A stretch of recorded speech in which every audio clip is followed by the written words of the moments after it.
by learning from what we've gone through, we can help others and ourselves come out stronger on the other side.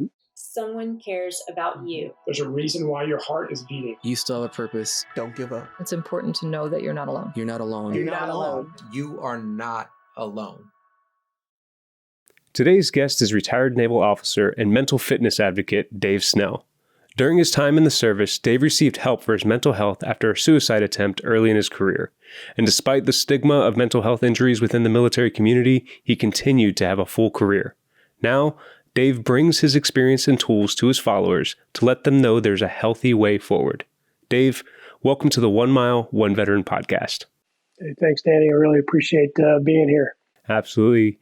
Your story is absolutely incredible as I've gotten to know you, and I'm really thrilled to share your experiences with our audience. Would you mind starting from kind of the beginning of your timeline and what inspired you to join the Navy in the first place? Yeah, so I'm the son of a naval officer myself, who was also a cryptologist as I ended up becoming one. And it always inspired me what he was doing. Always thought about the adventures he was going on. I always had a connection to the sea as well. My grandfathers both were sailors in some regard. One was in the Coast Guard, and one was just always a sailor himself in his own boats.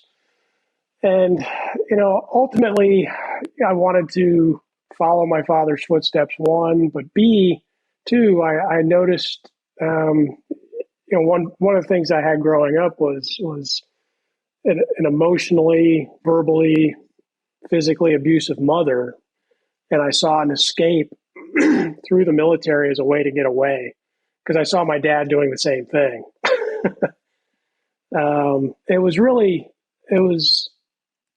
goal was to be a pilot originally, but as I started going closer to commissioning date, I realized surface warfare was where I was going to be, and I would use that as a stepping stone to get to cryptology.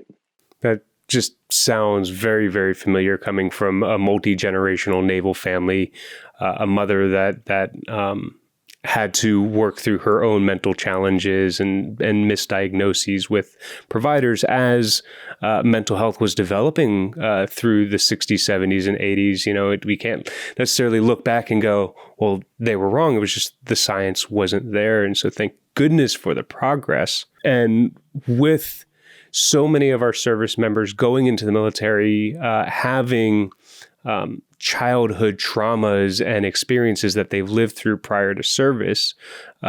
Where did your naval career end up taking you, and were you able to find that escape?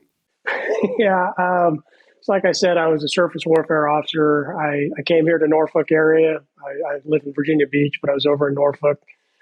A couple of med cruises, North Atlantic, Yokosuka, Japan, before I transferred to cryptology. And then I did a tour at the National Security Agency, 6 years out in Hawaii, deployments to, Afghanistan, Iraq, Philippines, Western Pacific, all around. Did I find what I was looking for? Probably not as much as I would have liked, because it was just a diversion from really seeking the core of what it was I was trying to escape.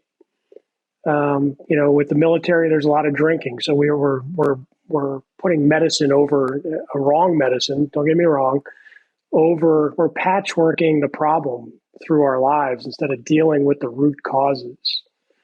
It wasn't until later in my career where I really started to, and even later in my life after I retired, that I started to really peel back and say, okay, this is the root cause. This is the core problem.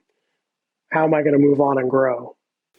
Yeah, with all of those pressures mounting up, I know for myself, my mental health kind of broke early on because I got stationed in Norfolk for my first duty station as an enlisted aviation, undesignated.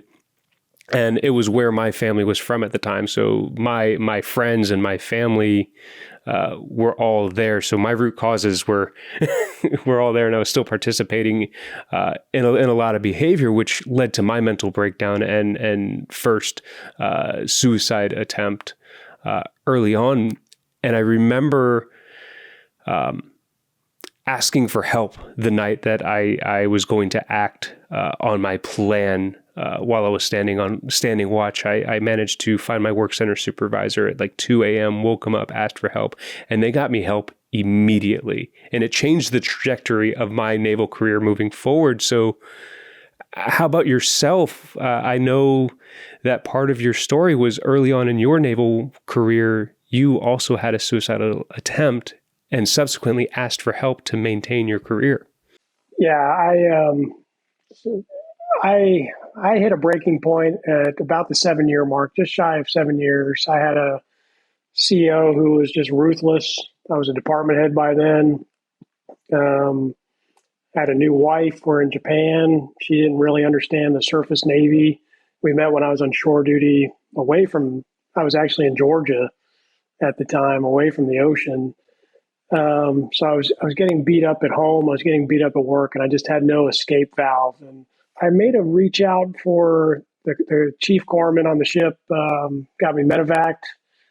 I went and got some help, but I still didn't find the true, measure. I was still going down into the deeper depression. And then I did attempt suicide at the mid part of April of 2002. And that's when I really started to see an increase in my emotions, my personality, my life a little bit. And that's not to mean that I solved everything. It took me time. It was the Navy takes this patchwork quilt, approach. Okay, we got you fit to fight. Okay, you're done. Well, now I'm back down again. Well, I'm going to get you fit to fight. I'm not really fixing the problems. I'm patchworking over them. And it took some time, but I eventually embraced the idea of just saying, look, I live with mental health issues. And I wrote an essay about 5 years ago called I'm Not Mentally Illness Ashamed. I'm not MIA. And I don't like the term mental illness anymore. We don't say physical illness. We call it, I'm sick. I have some disease, and I liken it to cancer. There's broad spectrum of types of cancer. There's broad spectrum of mental health issues.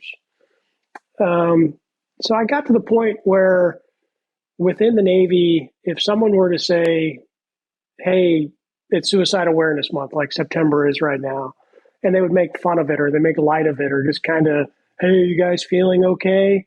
You can come talk to me anytime. Well, hey, boss, yeah, I see a therapist twice a week. Well, I had no idea. Start breaking the cycle of taboo around mental health really became a marching point for me for the last 13 years of my career. That acknowledgement of needing to address our mental fitness is really important because a lot of the times for myself, I kind of believed not a lie, but a promise that these things would go away. And that was the belief within the healthcare industry as well, that if we give you this medication, if you do this therapy, these thoughts, these feelings, these emotional swings will go away. And will lessen the symptoms while you learn coping mechanisms. And, being able to say, it's not going to go away, but I'm going to pick up better tools. I'm going to get healthier so that when crises arise, I'm now equipped to address them. Things like regular physical exercise or, connecting with healthy and like-minded individuals and serving something that's beyond just earning a dollar. So, as the Navy was equipping you with these tools and you continued on to your 20-year mark, how did your transition after retirement go for you? It was a little rocky, to say the least. And it wasn't because of the Navy itself or me.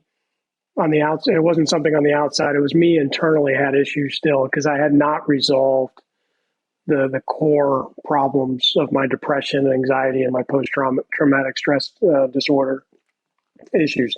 So, I mean, let me caveat too. I mentioned dealing with an abusive mother who had mental health issues. So I had some building up traumas from my childhood, but I also had some what I call big T traumas, events in the Navy that kind of hit me hard. And were part of the problem, but I never addressed them. I learned as a child to build up the walls, that we always talk about, like Pink Floyd's The Wall kind of thing. But even within that wall, as a cryptologist with top secret, access, we always talk about compartmented information. I built so many compartments within compartments within compartments that I just couldn't break down a lot of these things. So I had to find other treatments to get through and maybe not address each pocket individually, but elevate my mood, my mindset, my physical fitness so that the problems never come above that static line, if you will, that noise level. As you think about radio frequency type stuff, as I do sometimes, that noise floor gets raised so that these problems don't ever get up above it. That's kind of how I approached my retirement. And it wasn't until 4 years out of the Navy where I finally said, whatever I'm doing, drinking, not working out, not eating right, not talking about my problems, it's not working anymore. I have to do something different. And it started with stepping on the scale and seeing a number I told myself I would never reach. And that's when I finally said enough. And it was serendipitous because it coincided with me meeting a new therapist who finally said, Dave, you've been lying you're 47 years old or something now. You've been lying the whole time. You haven't been completely honest, at least. Let's get down to business. Stop the BS. Let's solve the problem. And, I kind of, well, she would probably say it herself, not to be arrogant or anything, but she looked at me and I call her a miracle worker because she said, we're going to work a miracle. We're going to get you to living life instead of just existing, which is part of my essay I talked about earlier was Will Wheaton actually compares, you used to exist with depression until he started to live. And when you accept these problems, until you accept them, you're existing. When you realize what you're going through, you start living with it and experiencing more out of life. And she looked at me and said, cut the BS. We're going to start living life, not existing. And I said, okay, let's go. And we tried some new treatments we can talk about. And I got physically fit, which led to, a much more elevated noise floor. So all these other things just seem to be little problems that don't matter to me as much anymore. One of the things that amazes me that you had just mentioned is at the age of 27 is when you started to realize a break in the walls that you developed as a child and started to have a real world impact that almost led to your death. And here you are 20 years later, still making progress to deal with this because the tools and the growth and the reflection is really, really important. We could live very productive lives, but still do better and not really be living our fullest life. So how did that therapy change after making that decision when your weight hit a certain level? How did the therapy change? How did you change? And what did you start adapting? Yeah, so one of the things that she realized was talk therapy wasn't working. I was never going to be fully open because I couldn't remember or I blocked off for whatever reason. I just could not get it out. So as we talked about earlier with progress of technology and science behind mental health, some new treatments have come about. And in particular, she tried EMDR, which is eye movement disassociation and reprogramming, or desensitization and reprogramming, where you You use your eyes to focus on a light, and there's a little beep in your ear. Some people do it that way, but there's always a movement with your eyes associated, and you try to remember these traumatic events. But I had so many, and there's one that to this day, I can only get up to a point, and I'll never discuss the root. I know it's there, but I will never open up about it. And she said, okay, look, that's not working. Let's try something else.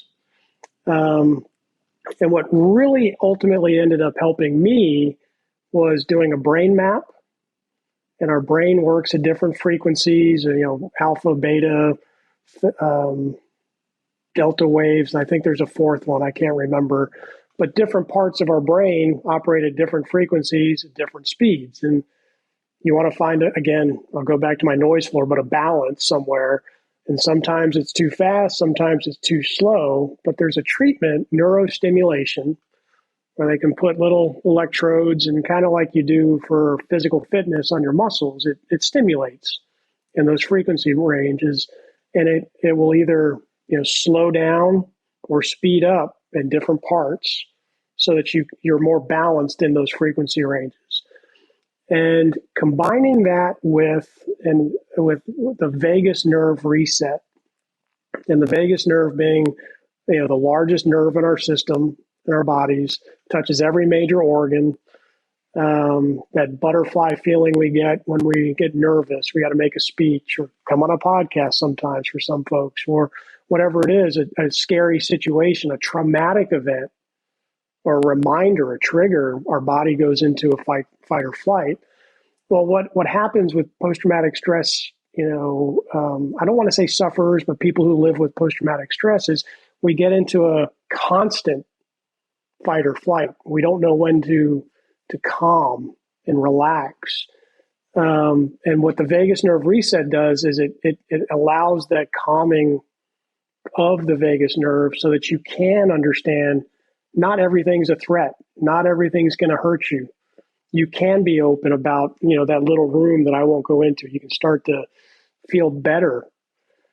And those two things in particular really changed my outlook on life, going from existing to living, for example, and just seeing the potential for life instead of closing myself down to, I'm never going to get better. This is just the way it is.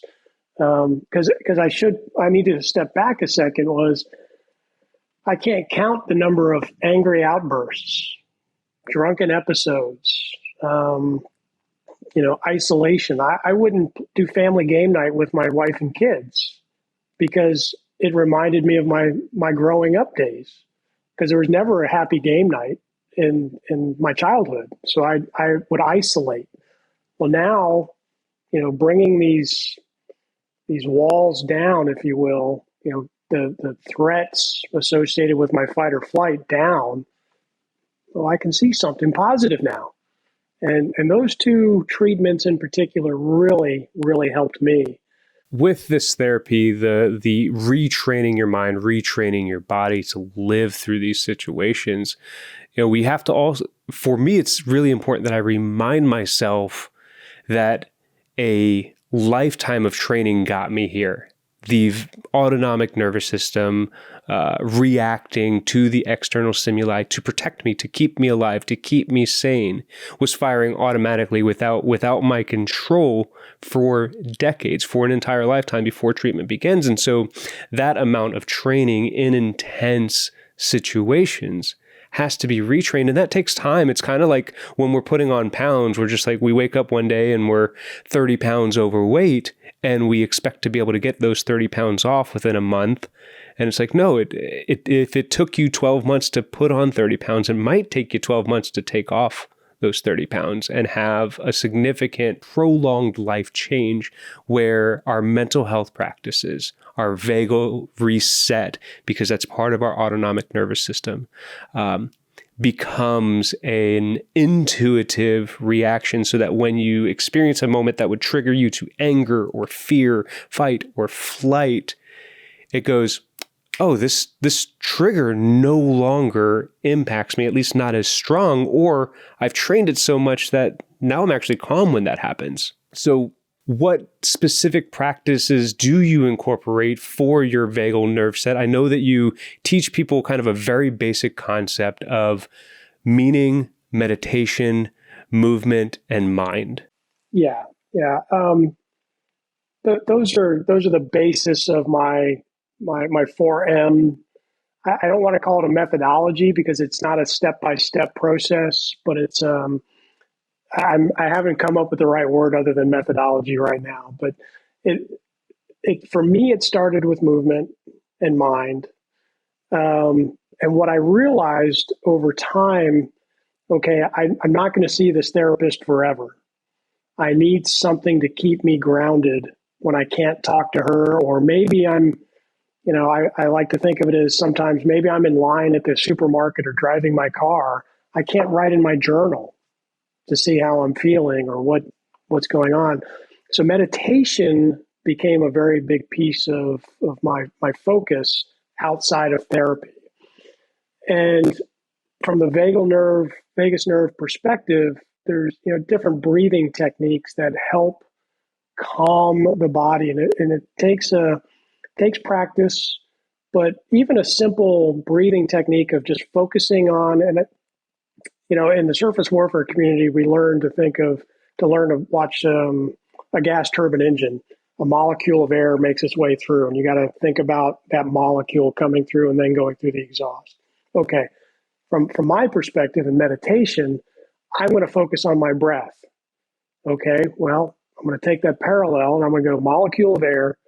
It hits the hairs in my nose, goes into my throat, down into my lungs, to the alveoli, comes out into the bloodstream, and then my exhale is the exact opposite. But I'm feeling in quotes that molecule of air, and I'm thinking about it going through the system and back out. And it just, with or without the eyes closed, generally my eyes are just shy of closed so I don't fall asleep, which is a very bad habit that can happen when you first start meditation.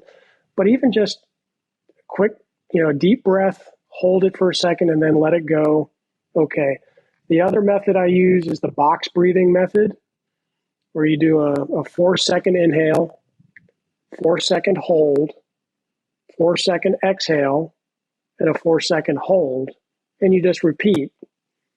And then eventually when you get to a point where maybe 4 seconds is not long enough, okay, I'm going to try to take it up to 5 or 6 seconds for each step in that process.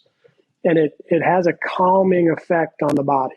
Can we pause real quick? And for our people that are out walking or listening to this podcast and just need a moment to catch their breath and recenter their mind, can you take us through a practical box breath right now? Yeah, I guess so. I mean, if we want to do that, I mean, to me, it's just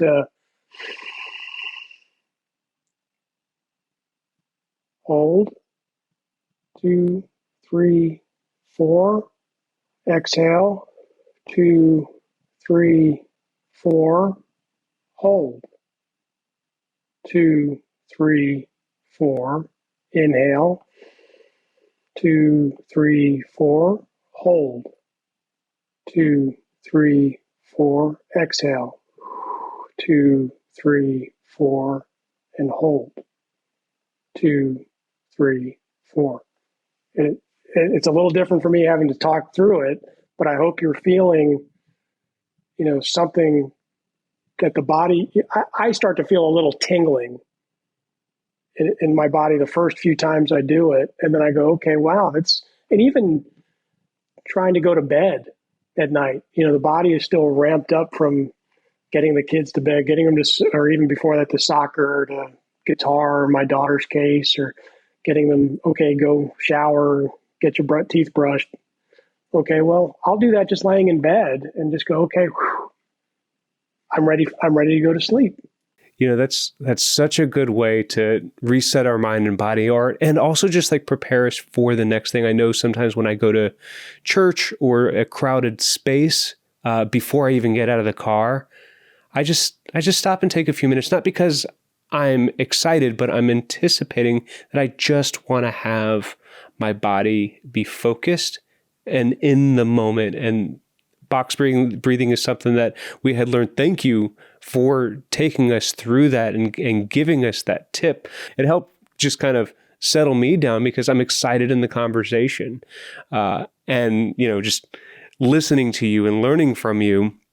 And so to even bring me back down into, we're in this, I'm in this kitchen, you're in your office, and I'm here with you. I think even you mentioned maybe somebody's listening to this while they're walking. I do it by step even when I'm running or walking. One, left foot, right foot, 1, 2, 3, 4, hold, 2, 3, 4. I do it while I'm walking, or even when I'm jogging. Every 10 minutes or so, I'll take in deep breaths through my nose instead of my mouth and go, okay, that's how I'm kind of calming myself through my longer races in particular. That's incredible. And that leads us right into movement, which was something you incorporated after the service to, one, help with your weight, but also to help with combat the depression that we experience from being sedentary. And you decided to take it to a little bit of an extreme level and run your first marathon post-Navy career in your 40s. And so how did that come about, and what's that experience been like? Well, I'll condense a long story into a few seconds here, but it was a 30-year goal. I had originally come up with the idea in college, my junior year of college, and I came up with every reason I could. I wasn't good enough. I wasn't fit enough. I had schoolwork, I had drinking to do, whatever it was. Then I joined the Navy. But as I started to see my weight come down through diet alone, initially, my vagus nerve reset and neurostimulation having its impact, my body calming down, I started to have more energy. And I recalled looking at a friend of mine here in Virginia Beach and saying, July 4th, 2013, I'm good with dates, I'm sorry. I said, I'm going to run this marathon before I'm 50. And this was now 2020 during the pandemic. I'm starting to exercise more and I'm seeing this process happen. And unfortunately, in 2021, when I was ready to run it originally, the pandemic postponed it. It was just virtual. And I wasn't willing to do a virtual. And I said, okay, I'm going to do this thing in 2023. And I turned 55 weeks after the race. And it's really changed my, running for me is my escape. If I've got stress at work, I posted on LinkedIn a couple months ago, maybe 6 months ago. I was like, gosh, I'm having a really busy day. I'm stressed. I'm not sure where things are going. It's a nice day out. I'll go for 3 miles. And I'll come back and wow, look at that. I had epiphanies while I'm running of got so much done and new ways to do things. It's given me, again, I'll go back to existing versus living. It's given me opportunities to see positives in life as opposed to just trying to weigh myself down. I'm a very visual guy. I'm sorry for those listening, not watching, but it's really changed my approach. If things are getting stressful, I can either go to the gym if it's not a good day out. I can get on my bike in my office on it's got a stand so I can ride my bike in here. And ultimately, two things have changed. I can't do it. I'm not good enough, which is my therapist said was a really big part of my traumas. I'd been beaten down. You're not good enough. You can't do this. But I kept digging out. But I'd always tell myself, no matter how good I got, oh, you're not good enough yet. Well, now I'm good enough. I've proven I can beat the mind to a degree and get through the marathon, because a lot of that is mental. And where it's taken me is two paths. One, I mentioned my bike, and I've never really been a strong swimmer since probably 6th or 7th grade. I have a friend who wants me to do a triathlon next. Okay, well, that's on the pipeline maybe for 25. I think I'm going to take some time to build up. And as we were talking about before the show, is I want to do this dopey challenge, which is a 4-race weekend at the Disney World Resort of a 5K, 10K, half marathon, and a marathon in 4 days. Whereas, 4 years ago, when I started this, well, it's been almost 4 full years. At the end of this year, it'll be 4 full years where I wouldn't have even considered that a possibility. My trainer likes to joke, because I've seen her for 7 years. Oh, Dave, you always said you would never run again. You're just going to come in here and see me. Wow, how things have shifted with treatment, movement, the movement in mind, those first two pieces, continuing with the meditation. But you bring up my 4Ms, and I want to be remiss if I didn't bring up meaning, because ultimately, and I have this little card right here. You can't read it, I know, but it's on my desk here, and I see it every day when I come and sit down. Of what's the reason I get up and do everything? When we leave the service, we lose our focus. We have a mission. We have the people next to us. We have our families to support. We have, the nation, if you will, if you want to go really big, and, protecting democracy. Okay, there's the big, big, big mission. Well, what is it when we get out? We lose our purpose, our meaning, our focus. Simon Sinek calls it his why. Find your why. What's your why? And I found it took me a while, and your purpose will never fall in your lap. You can have, in my opinion, you can have a couple of purposes in life. It's not just, I'm going to defend democracy. Well, I'm going to have little missions in between. My why, my purpose is, I want to set good examples for people, particularly my family, good, strong emotional and physical health. And under that, and why we're here together today, I think, as part of it is breaking the stigma through those first two pieces, that mental health is not a detriment to life. It can be a building block. We can survive, we can thrive beyond what happened to us in the past. And that's kind of drives me every day. And running helps me keep the mental state to focus on my why, my meaning. So those are my 4Ms. Absolutely. That's a lot to unpack there. First of all, just setting the goal of a marathon seems like a daunting challenge for anybody. Myself, I think I've now run 2. I was preparing for my 3rd, but suffered an injury. And I know kind of the older I get, one, the better I can get. Because I can get better each and every day as I train, but I have to make sure that I'm not taking the 20-year-old mentality where I can do anything I want right now and my body won't have any consequences. Being injury averse, now I have little pains here and there, and I have to focus on warming up and cooling down. So for myself, setting goals like a marathon, or back in 2018 when my wife and I competed in a karate world championship, they seem like these big, amazing challenges, but I know for a fact anybody can complete them with consistent enough effort, and then also being a part of that community.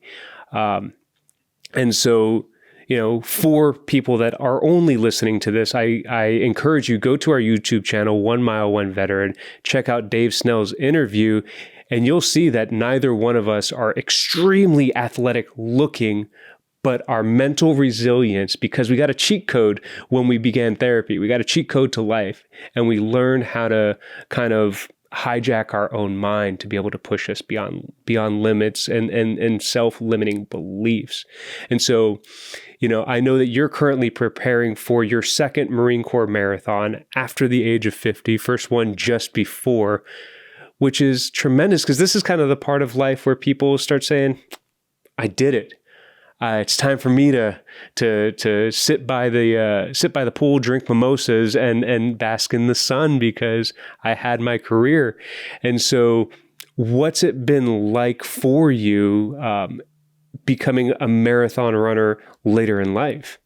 I had always loved running as a kid, and then I got in the Navy, and it was became the chore to do between work and having to run the PRT every 6 months. I don't know that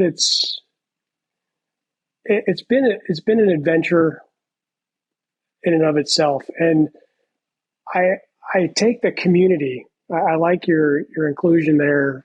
Community is a big part of why I'm doing what I'm doing and how I'm doing it.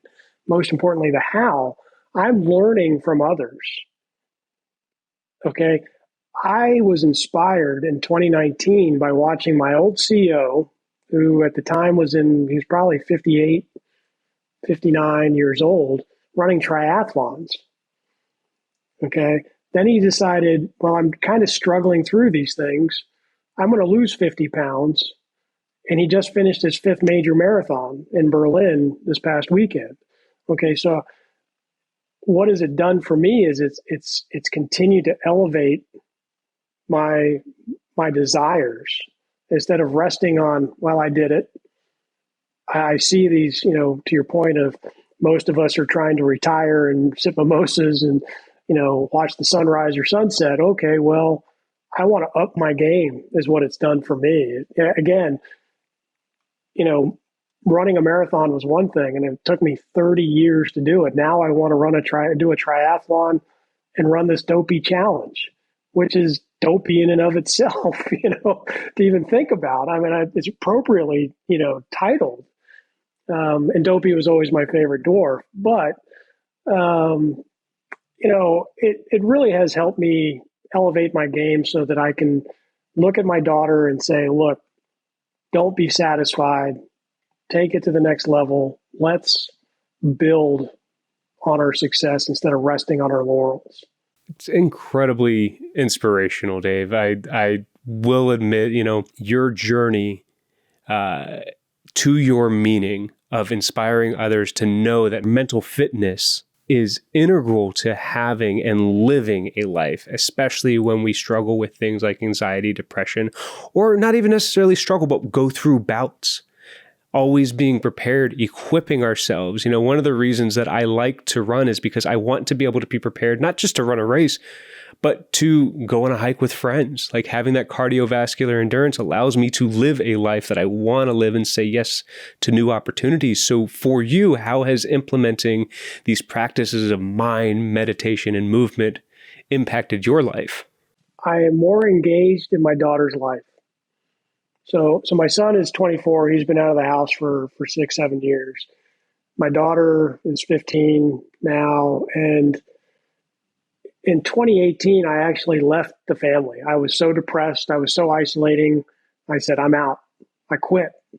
I moved out. And it wasn't until I got the treatment that we reconciled. I said, okay, here's where we can fit. But these things have really allowed me to engage positively with my daughter, have conversations with her, with my wife, my son to an extent because he's gone, but I'll think about who's in the house.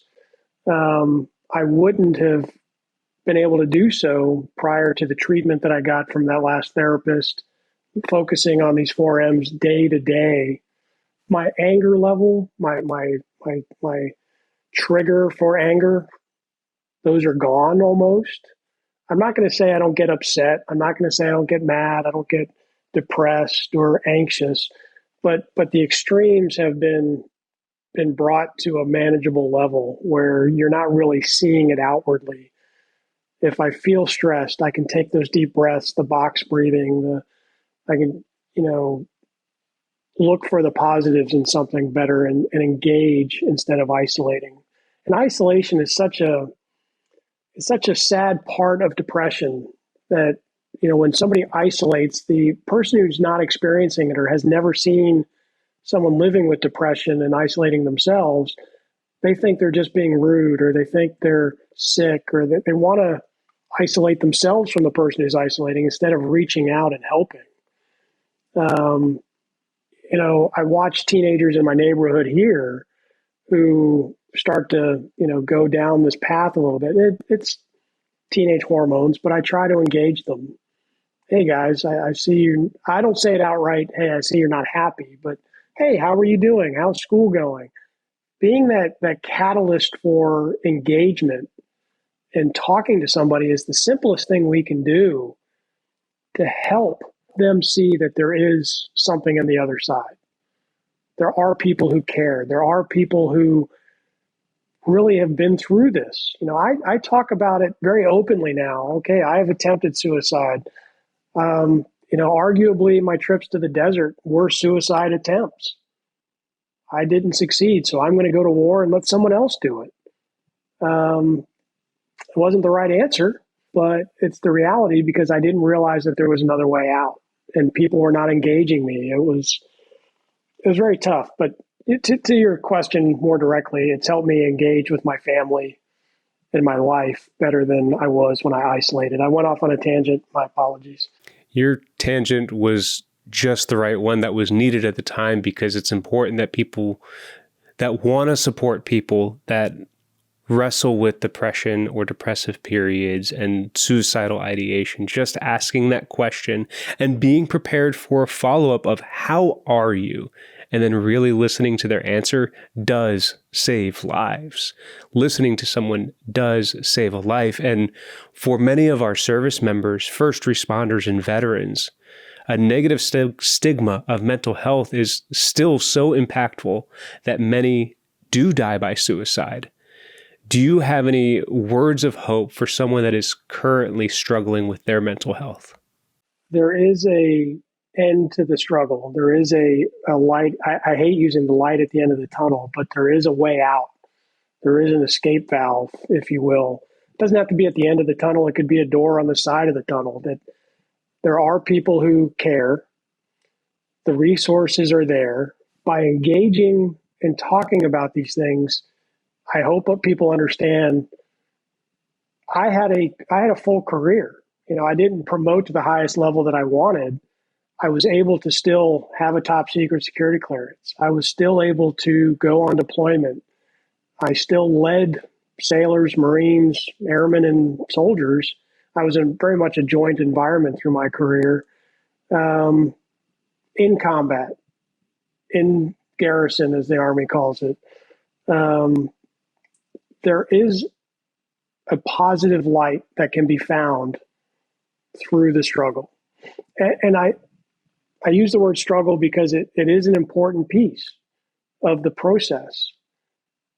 By learning from what we've gone through, we can help others and ourselves come out stronger on the other side. To the marathon point, we start off with a struggle. It hurts to run a mile, 2 miles. And then as you get to the 5 mile mark, you're like, wow, those 2 miles were easy. We start to build the strength up. There are ways to get out. And I hope that anybody who's struggling either calls me, calls somebody, calls the helpline, the veteran crisis line, and knows that we can get through this and we can do it together. I like the increased community of people willing to help and talk about this because it is such a problem that, even Admiral Caudle, the Fleet Forces commander here in Norfolk, is putting out messages of, you are my number one priority. We always say people first, mission first, people always, but we don't always see that in action. There are people who are putting it into action. Realize that you can reach out to them and you will come out the other end stronger than when you started. Absolutely, Dave. And for those looking to connect with you, learn more about you, and be inspired by the way that you are living your life and the things that you've experienced that work, where can people connect with you? The easiest way probably is on LinkedIn, Dave Snell. But also I have my own website at snelladvisory.com. So I have continued with my information security background as a cyber guy and cryptologist. And that is shifting more towards what I'm doing with speaking engagements where I can, engage with people one-on-one or in larger groups to share my story and give people a path to living the fullest life they can. Excellent. Dave, thank you so much for joining us here on the 1 Mile, 1 Veteran podcast. Thanks, Danny.